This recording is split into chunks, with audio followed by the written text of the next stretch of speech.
Olá a todos, sejam todos muito bem-vindos ao meu canal. Eu sou o professor Samuel Marques e estamos iniciando mais um Prova da Semana, em que iremos resolver a prova da Polícia Militar do Estado do Ceará do ano de 2016, aplicado pela banca Instituto AOCP. Foram questões tranquilas de direito constitucional, todas no estilo certo e errado. E foram 22 questões cobradas na última prova da Polícia Militar do Estado do Ceará.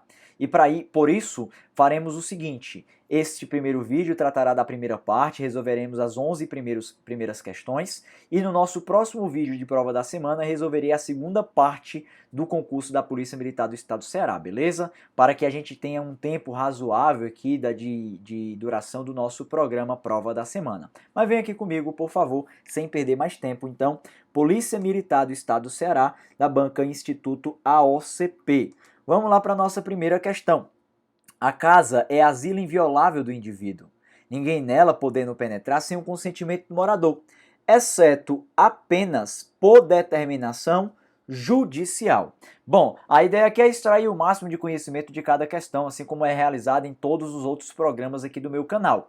E a ideia aqui é a seguinte: esta questão trata sobre o artigo 5º, inciso 11, que fala da inviolabilidade domiciliar. Devemos lembrar que a inviolabilidade domiciliar é uma regra, mas essa regra compreende algumas exceções previstas na nossa Constituição Federal. Quais são as exceções? O flagrante delito, o desastre, a prestação de socorro ou a determinação judicial durante o dia. Essa questão por hora, por imediato, está considerada como incorreta, não é? Uma vez que aqui falou somente apenas. Está errada essa disposição. Devemos lembrar, de acordo com o artigo 5º, inciso 11 da nossa Constituição Federal, que a casa é asilo inviolável, salvo tais exceções, né? Quais são as exceções previstas no artigo 5º, inciso 11? Falaremos de flagrante delito. Flagrante delito é aquela prisão que acontece no momento da prática do delito ou então em perseguição. Falaremos de desastre, em situação de desastre. Falaremos também em situação de prestação de socorro, prestar socorro. E por último, falaremos de ordem ou determinação judicial, tá bom? Determinação e ordem judicial são sinônimos. Determinação ou ordem, tá bom? Pode cair na sua prova o termo determinação ou pode cair, inclusive, ordem judicial. Essas são as exceções aplicáveis à regra da inviolabilidade domiciliar. Mas aí devemos lembrar, né? Flagrante delito, desastre, prestação de socorro durante o dia ou durante a noite? Nesses três casos aí, a gente vai falar que pouco importa o momento, até porque não dá para precisar uma situação de flagrante, de desastre ou de prestação de socorro.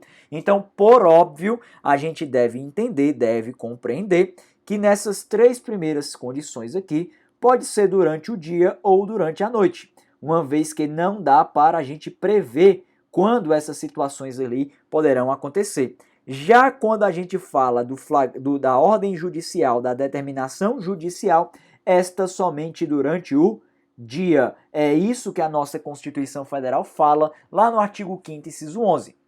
É uma questão muito recorrente em provas de concurso público, independentemente da banca, e vale a pena sempre você lembrar de tais exceções constitucionais à regra da inviolabilidade domiciliar. Mas o normal é que só pode ingressar no domicílio alheio com autorização do morador, conforme diz lá a disposição do artigo 5º, inciso 11. O resto aqui é exceção, né? É tanto que lá fala, salvo em caso de flagrante delito, desastre, prestar socorro ou durante o dia por determinação judicial. Então, beleza? Essa questão muito tranquila, o erro está em apenas, errada aí é o gabarito da primeira questão.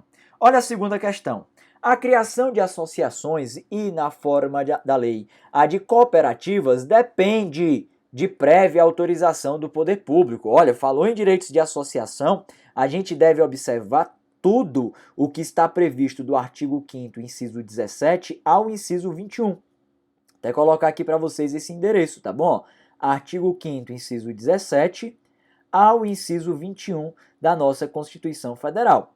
E quando eu falo sobre criação e funcionamento das associações, a nossa disposição constitucional que devemos focar aqui é o inciso 18 do artigo 5º, que diz que para a criação de associações independe de autorização e é vedada a interferência estatal em seu funcionamento. Então o erro claro aqui está nesse depende, na verdade independe, de acordo com a disposição do artigo 5º, inciso 18 da nossa Constituição Federal. Então é um raciocínio muito tranquilo, errado é o gabarito dessa nossa segunda questão, tá bom? Vale lembrar um pouco mais sobre direitos de associação, primeiramente sobre a liberdade de associação, de criação de associações, desde que seja para fins lícitos, vedada de caráter paramilitar.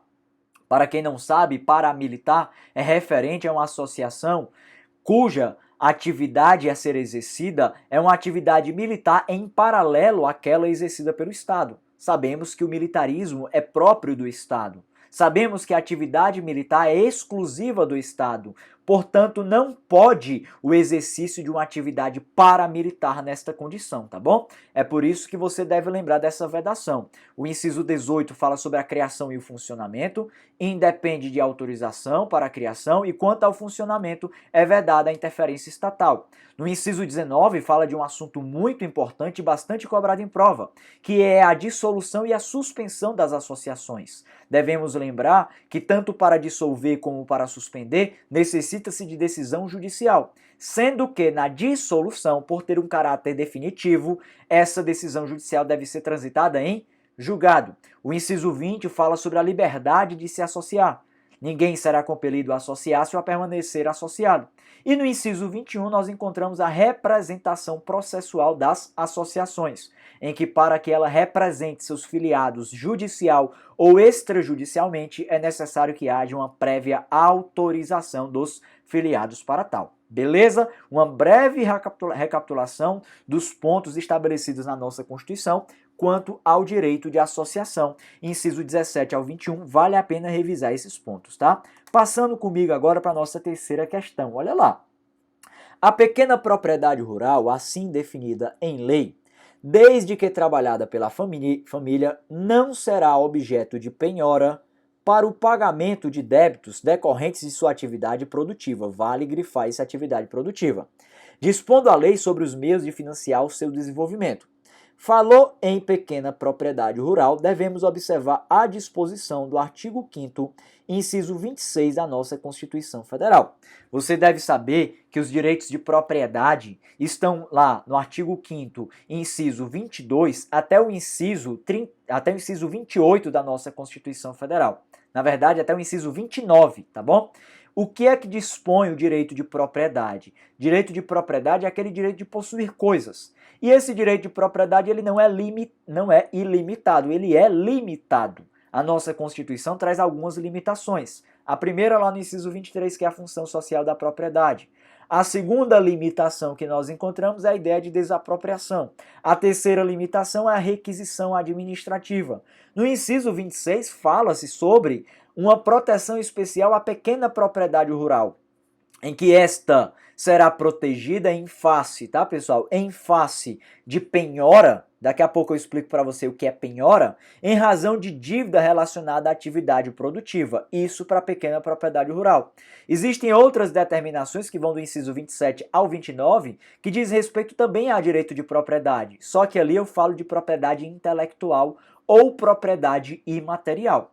Mas voltando para este assunto da pequena propriedade rural, vale lembrar, a pequena propriedade rural ela não será objeto de penhora.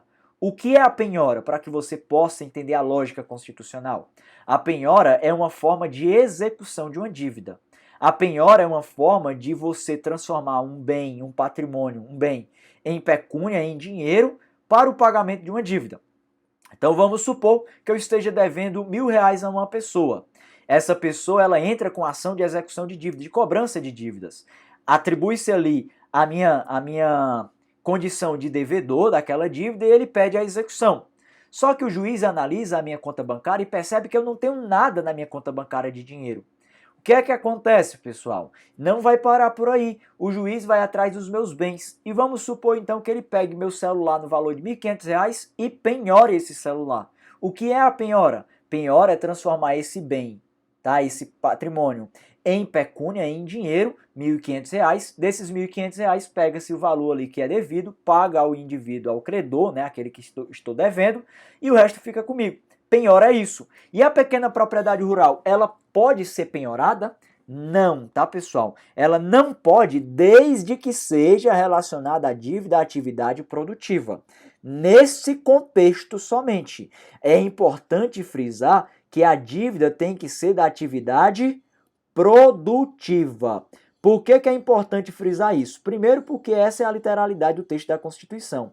E segundo, porque se nós formos analisar o ordenamento jurídico de uma forma um pouco mais complexa, nós percebemos que existem situações legais em que uma pequena propriedade rural ela poderia ser penhorada.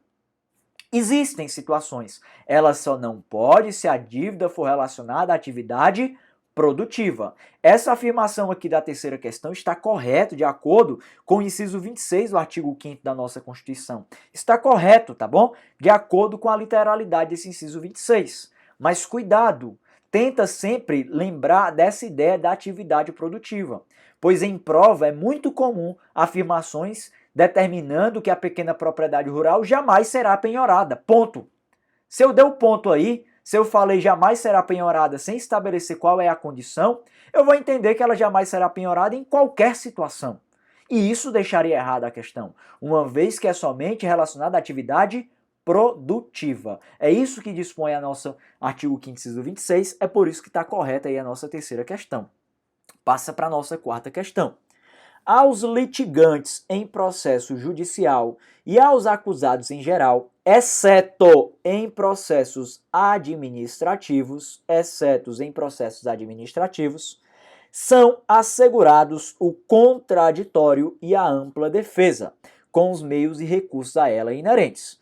Falou em contraditório, falou em ampla defesa, devemos observar a disposição do artigo 5º, inciso 45, tá? É lá que fala, artigo 5º, inciso 55. É lá que se fala sobre o contraditório e a ampla defesa. Artigo 5º, inciso 55. O que é o contraditório e o que é a ampla defesa? São garantias processuais. Contraditório é simplesmente a ciência bilateral dos atos processuais praticados, mais a possibilidade de refutar atos processuais que foram praticados. Ampla defesa é a utilização de todos os meios legais possíveis na defesa contra aquele ato processual, beleza? Mas é o seguinte, falou em garantias processuais, devemos entender que na nossa Constituição, quando se estabelece garantias processuais, elas são aplicáveis tanto a processos judiciais como a processos extrajudiciais. O que é um processo extrajudicial, tá? Processo extrajudicial, esse termo se aparecer na sua prova, saiba que ele é referente a um processo administrativo. Extrajudicial é a mesma coisa que administrativo. Portanto, se na sua prova falar de processo extrajudicial, saiba que é a mesma coisa que administrativo e saiba que as garantias processuais a este tipo de processo também devem ser aplicadas. Então, contraditório e ampla defesa aplica-se a processo extrajudicial ou administrativo? Sim. Devido processo legal? Também. Razoável duração do processo? Também. Proibição de provas ilícitas? Também. As garantias processuais, elas se aplicam, pessoal, tanto a processos judiciais como a processos extrajudiciais. E eu posso determinar com muita veemência que essa questão está errada, de acordo com a disposição do inciso 55, uma vez que aqui disse, exceto em processos administrativos. Falso. Também é aplicável em processos extrajudiciais ou administrativos. E para quem ficou curioso quanto à palavra litigantes, eu vou dizer para você. Litigantes são aquelas partes que estão em litígio. Litígio é aquele conflito de interesses ali com a pretensão resistida, não é isso? Esse é o litígio. Litígio é aquela disputa de interesses por aquele direito, tá bom? Então, sempre quando a gente fala em processo, né, e principalmente em processo litigioso, como a gente costuma dizer, deve-se haver a ideia de contraditório e ampla defesa. Tranquilo? Beleza? Feitas essas considerações, errada aí a disposição da quarta questão. Passa para a nossa quinta questão. O Brasil se submete à jurisdição do Tribunal Penal Internacional, cuja criação tenha manifestado adesão. Isso aqui está corretíssimo. Essa é a redação literal do artigo 5º, parágrafo 4º da nossa Constituição Federal. Já vou destacar aqui como correto. Mas vale lembrar, falou em Tribunal Penal Internacional, pessoal, aqui é a possibilidade que tem o Brasil de entrega O ato internacional é chamado de entrega. O entrega é o quê? É quando leva o indivíduo do país, do Brasil, para Tribunal Penal Internacional. E vale lembrar também que o motivo da entrega é um crime, tá bom? É um crime. Mas não qualquer crime, mas sim um crime contra a humanidade ou até mesmo crimes de guerra. Mas eu vou colocar aqui para vocês crime contra a humanidade. Esse é o motivo que justifica, a tal da entrega. Vale a pena lembrar e não confundir a entrega com outro movimento internacional chamado de extradição, tá? A extradição funciona levando uma pessoa de um país para outro país. A entrega funciona levando uma pessoa do Brasil ou de qualquer país para o Tribunal Penal Internacional. Vale lembrar disso por quê? Porque é comum em prova afirmar que o Brasil pode extraditar o indivíduo ao Tribunal Penal Internacional. Olha, nada disso. O Brasil não extradita ninguém à TPI. O Brasil entrega. E essa disposição está prevista no parágrafo 4º do artigo 5º da nossa Constituição. Embora não se tenha lá expressamente o termo entrega, faz-se importante você saber dessa nomenclatura, tá? Deste movimento internacional, uma vez que é recorrente em prova a expressão extradição atrelada ao movimento de levar ao Tribunal Penal Internacional. Não é a mesma coisa. Não confunda extradição com entrega, nem mesmo com deportação. Extradição, movimento que vai uma pessoa de um país para outro país, o motivo é um crime. Isso é extradição. A deportação de país para outro país, o motivo é uma irregularidade. E a entrega de país para Tribunal Penal Internacional, não é para outro país, é para TPI. E o motivo é um crime contra a humanidade, conforme anotei aqui para vocês. Então está correta aí a quinta questão, de acordo com a redação literal do artigo 5º, parágrafo 4º da nossa Constituição. Feitas essas considerações, olha a nossa sexta questão. A lei considerará imprescritíveis os crimes de tráfico de ilícito de entorpecentes e drogas afins, o terrorismo e os definidos como crimes hediondos, por eles respondendo os mandantes, os executores e os que, podendo evitá-los, se omitirem. Falando em crimes, pessoal, na nossa Constituição Federal, os crimes previstos no artigo 5º estão lá do inciso 42 ao inciso 44. Vale sempre a lembrança sobre esses crimes, tá? Sempre, pois são muito cobrados em prova. E a análise que você deve fazer na sua prova de direito constitucional não é uma análise de direito penal, embora eu esteja falando de crimes, mas sim uma análise de direito constitucional, relacionado às características constitucionais aplicáveis a cada um desses crimes. Quando eu falo de todos os crimes previstos no artigo 5º, vale lembrar, existe uma característica comum a todos eles. Qual é essa característica, hein? Todos eles são inafiançáveis. Então, quando eu for falar do racismo lá no inciso 42, no inciso 43 do tráfico de drogas, do terrorismo, da tortura, dos crimes hediondos, e no inciso 44 de ação de grupos armados, quando eu for falar desses 6 crimes, todos são inafiançáveis. Vale essa informação, tá bom? Então, desses crimes, você vai entender que todos são inafiançáveis. Todos são inafiançáveis. Essa é uma informação muito importante que nós devemos lembrar sempre, tá bom?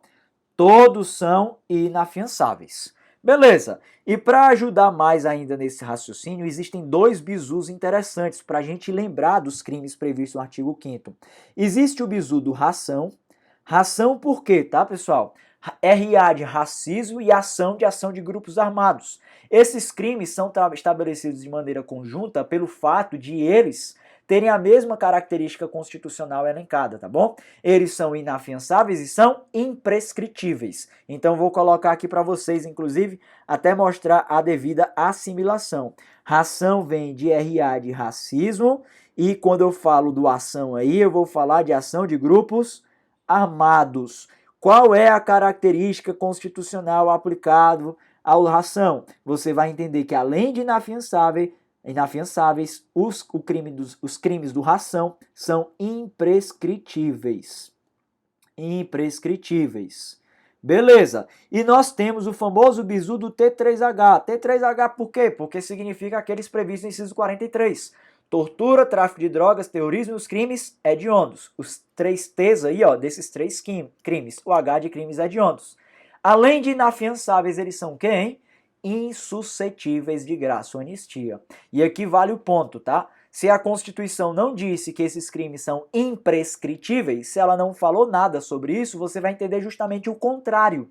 Esses crimes são prescritíveis. Daí já vem a resposta da nossa questão, né? Em que disse que os crimes são imprescritíveis? Errado, pois tráfico de drogas, terrorismo e crimes hediondos são crimes prescritíveis. A característica constitucional aplicável a eles é que eles são inafiançáveis e insuscetíveis de graça ou anistia. Fica essa informação aí para vocês, pois é uma informação muito importante, bem interessante, e assim você lembra de todos os crimes previstos no artigo 5º.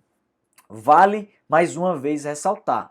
Na hora da sua prova de direito constitucional, eles não vão perguntar características penais de tais crimes. Eles vão perguntar características constitucionais. Eles não vão questionar a natureza do delito, eles não vão questionar a pena, qual é a conduta, porque isso é papel lá do direito penal. Aqui no direito constitucional é a análise das características constitucionais. E quais são elas? Primeiro, todos são inafiançáveis. O ração, além de inafiançável, é imprescritível. O T3H, além de inafiançável, é insuscetível de graça ou anistia. Beleza? Feitas essas considerações, sexta questão errada, passa para a nossa sétima questão, uma aí sobre remédios constitucionais.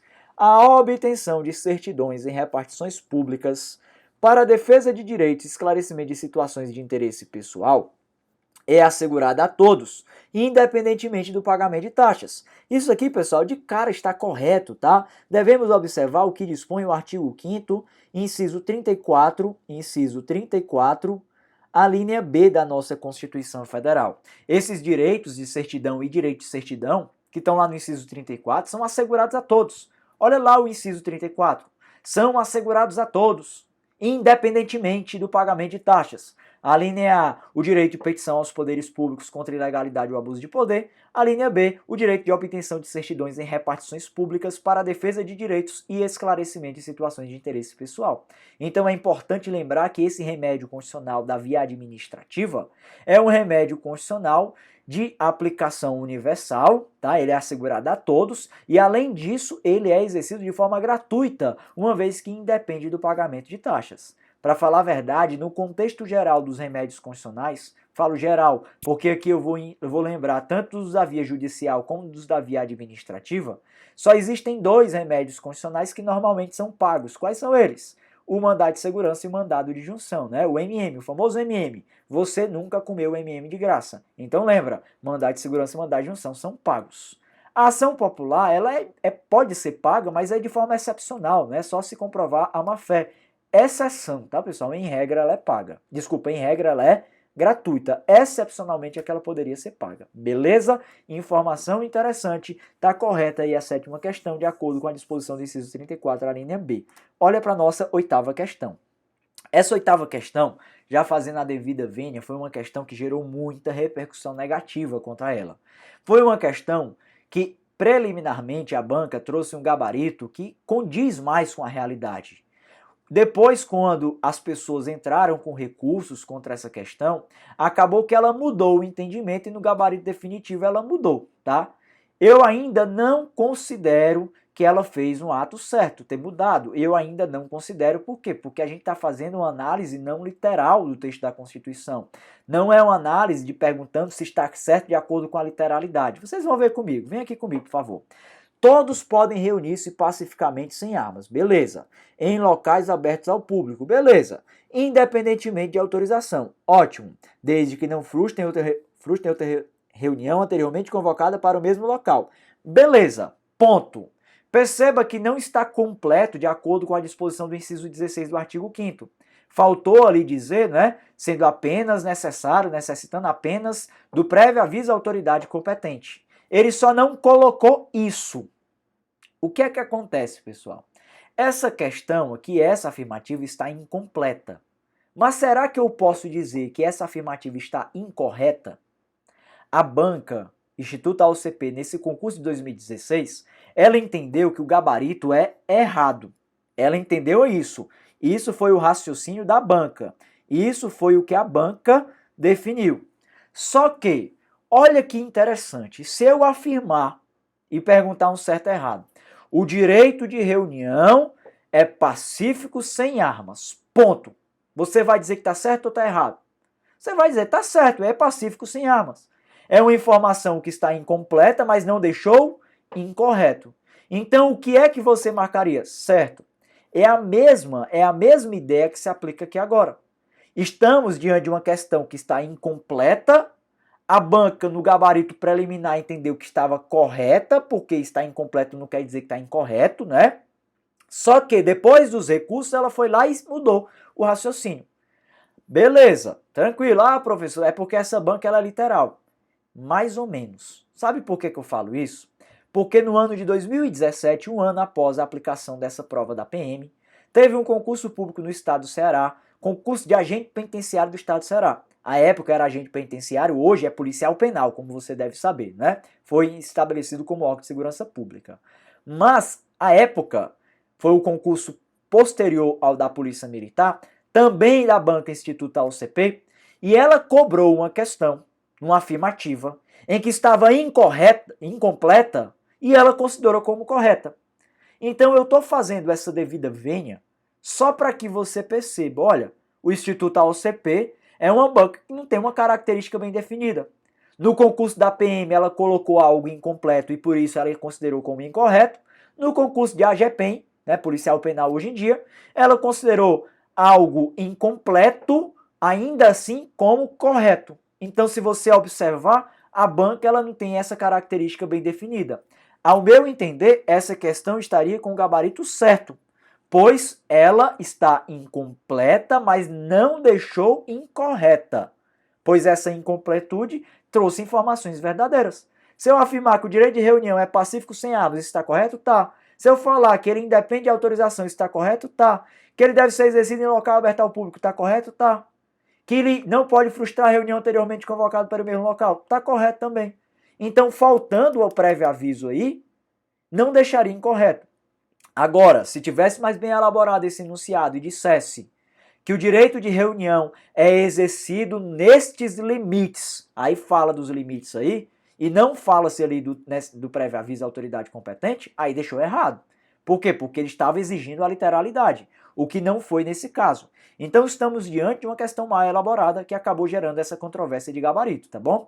Mas fica aí a devida vênia, fica aí o raciocínio que nós devemos extrair. Aqui a disposição, como eu disse para vocês, é do artigo 5º, inciso 16, que fala do direito de reunião. Olha a nossa nona questão.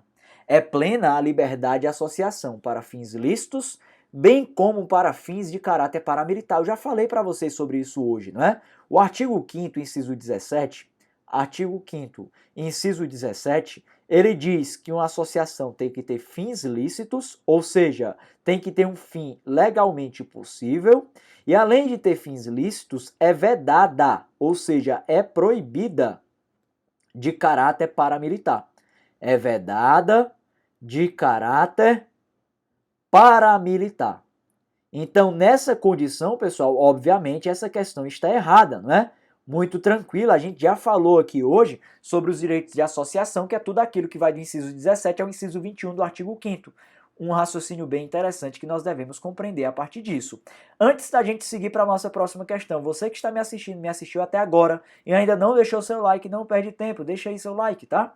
Se você tiver algum feedback sobre os programas que nós garantimos gratuitamente para você aqui no nosso canal, deixa aí nos comentários, deixa aí seu comentário, dê uma sugestão de prova que você queira que eu resolva aqui, uma prova de direito constitucional. Ah, professor, eu quero que você resolva a prova da prefeitura tal, que teve lá no estado tal. Ah, professor, eu quero que você resolva tal prova. Deixa aí sua sugestão. eu vou ler sempre todos os comentários, vou anotar essa sugestão e vou colocar aí na fila pra gente resolver aqui na nossa prova da semana, tá bom? Se você gostou, clica aí no like. Se você ainda não é inscrito no canal, clica em inscrever-se e ativa o sininho das notificações, pois assim você vai ser notificado sempre que eu postar um vídeo gratuito aqui para você. A ideia deste canal é sempre trazer vídeos gratuitos para que você possa ter aqui um conhecimento, tá, bem democrático, estabelecido a todos. É essa a minha ideia aqui no canal do YouTube, tranquilo? Então, minha remuneração, o que eu peço para você de volta é a sua curtida, é a sua inscrição e é o seu comentário, beleza? Voltando aqui para a nossa questão, errada a nona questão, olha a nossa 10ª questão.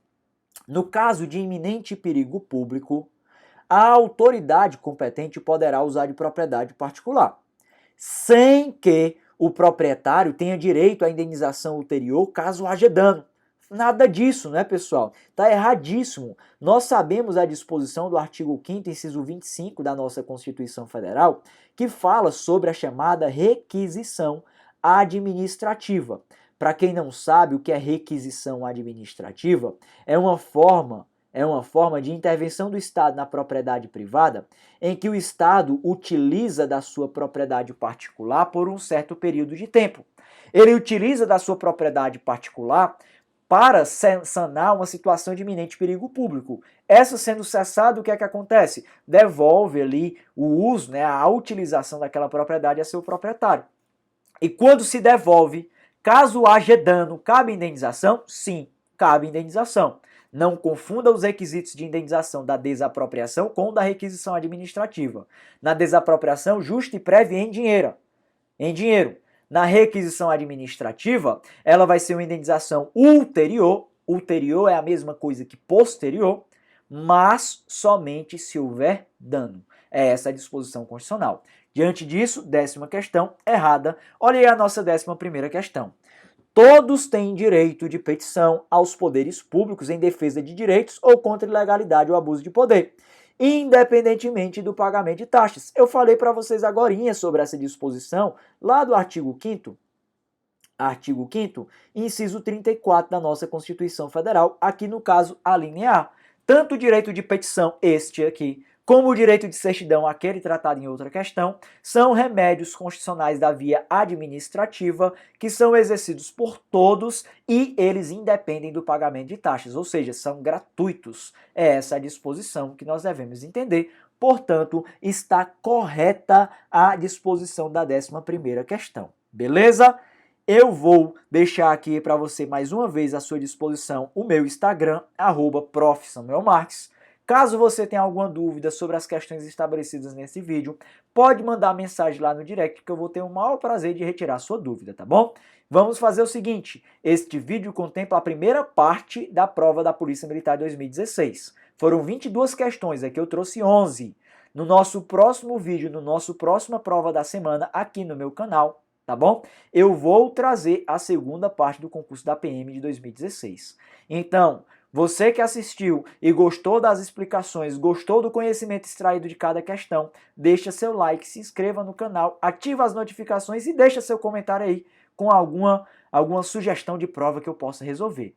No mais, eu quero dizer que foi um prazer estar aqui com vocês e a gente se encontra em uma próxima aula aqui no canal do Professor Samuel Marques. Um forte abraço e até mais. Valeu!